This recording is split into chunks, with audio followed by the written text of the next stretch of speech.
Today I'm going to show you a quick and easy way to line up layered flower stamps.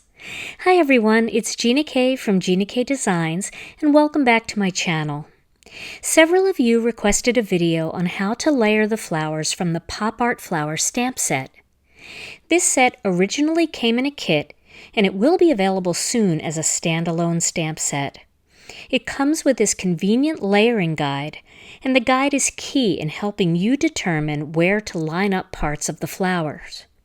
Each flower is divided up into 3 sections, and you match part 1 of the solid layer with part 1 of the second layer. Once you have those 2 layers stamped, match part 2 with part 2 of the third layer. And as you layer these parts together, you'll get beautiful finished flowers. Here's how I start layering my flowers. So I like to use the Misty stamping tool for this. And what I do is I put my piece of cardstock in my Misty in the horizontal position, and I put all 3 solid flowers down first. Now once I lay those into position, I pick them up with the door of the Misty. And you can see that I've laid them down very low near the bottom of the cardstock. This way I can flip it over and get another 3 flowers on the other side. Now once I have those on the door of the Misty, I'm going to stamp that first layer before I position any other stamps. For the purpose of this video, I'm using Sweet Corn, Peach Bellini, and Faded Brick because those 3 colors are very different from each other. They make a great layer, but it's very easy to see when you're lining them up. So if you're having any trouble stamping that first layer, it may be because the stamps are newer. So if they are newer, you can either rub them a little bit on the skin on your arm, or you can just stamp them a few times with some ink. You can also use some watermark ink. I've heard some suggestions about using a nail file for them, but don't do that. That will definitely damage the stamps.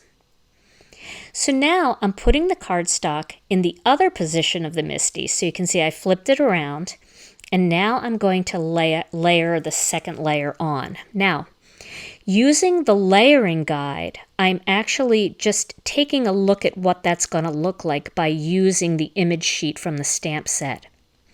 So what I want to do is I want to line up that top V with the top V of the second layer. Now how I do that is I lay it a little over so you can see the white line, and then I just slide it back into position. Once that white line goes away, it's lined up perfectly. So I'll do that again. So it's up at the top, and then I'm just sliding it down, and once the white line disappears, the stamp is in the right position. So then I'm going to pick up that stamp with the door of the Misty and get it out of the way because I don't want to knock it when I'm working with the next one.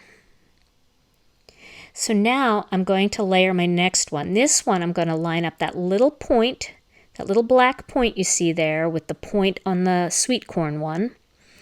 And then once I layer that down, I want to make sure that the bottom area is also matching up with the bottom of the sweet corn one. So once I get that little notch into place, I'm just going to check it at the bottom and make sure that it's matching down near the bottom as well. Now I have those 2 parts in place, and I'm going to pick that up. Now the third one is very easy to line up. This one kind of looks like a little bear claw. I want to make sure that it doesn't go outside of the sweet corn part at the top. So I want that to match right at the top there and around the side. So then I'm going to lay that into position same way, a little bit above so the white is showing. And then I'm going to just slide it down until the white disappears. Then I know it's in the right spot. Now I'm going to pick that up with the door of the Misty again. And now I'm going to test this layer. So I'm testing it with Peach Bellini. And just as a point of reference, all of my cardstock is cut 5 inches by 3 3/4 inches. Now, you always have to use that same size cardstock when you're stamping your flowers. And you can see all of these match up really nicely. But if they don't, then I'll just adjust anything that doesn't match up. And I'm just using scrap pieces of 5" by 3 3/4 inch cardstock.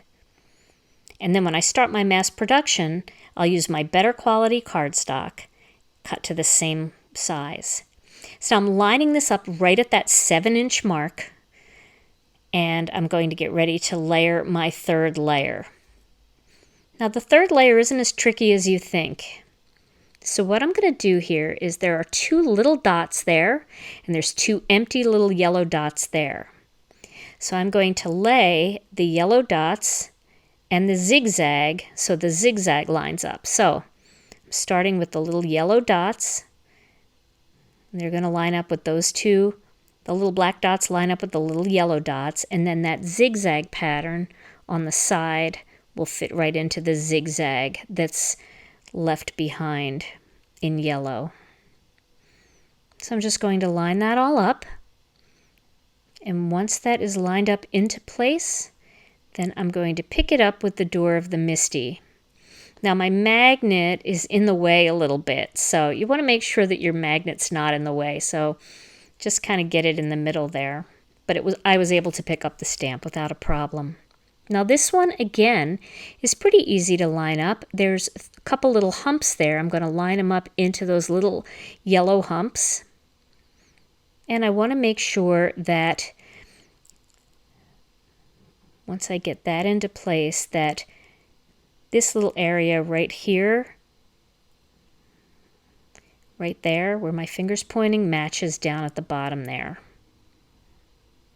And if you get those little hills right into those little hills that are still in yellow on the top there, then that bottom should line up pretty easily. You just might have to turn it a hair to get it to line up. And it's better if you can look right down on top of these stamps rather than looking at them from an angle. So you might notice my head gets in the way a little bit here and there.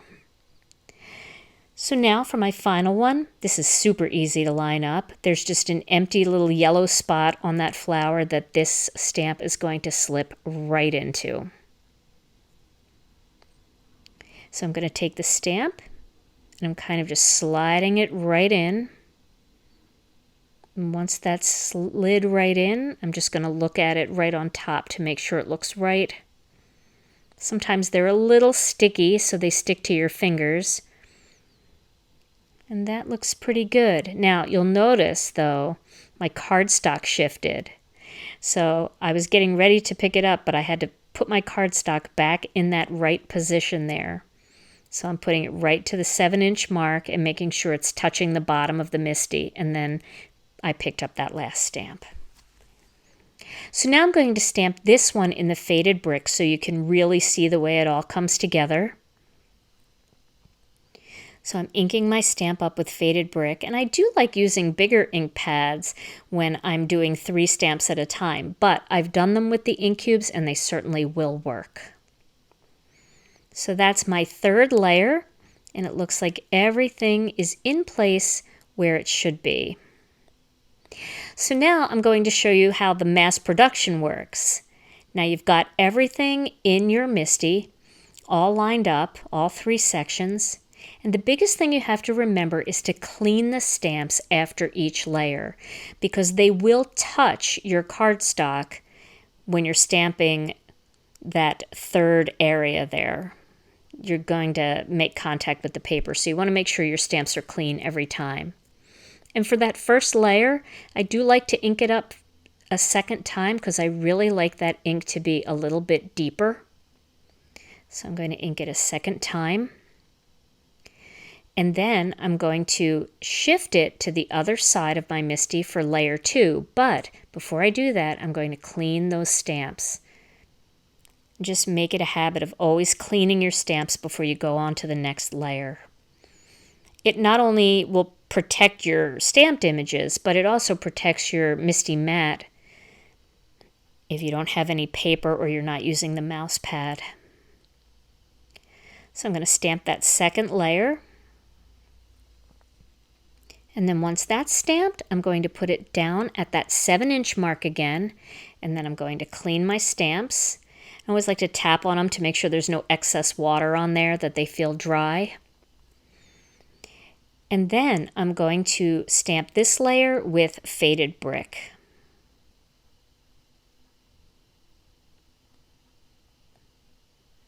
And now you can see that this layer looks just like the first layered set.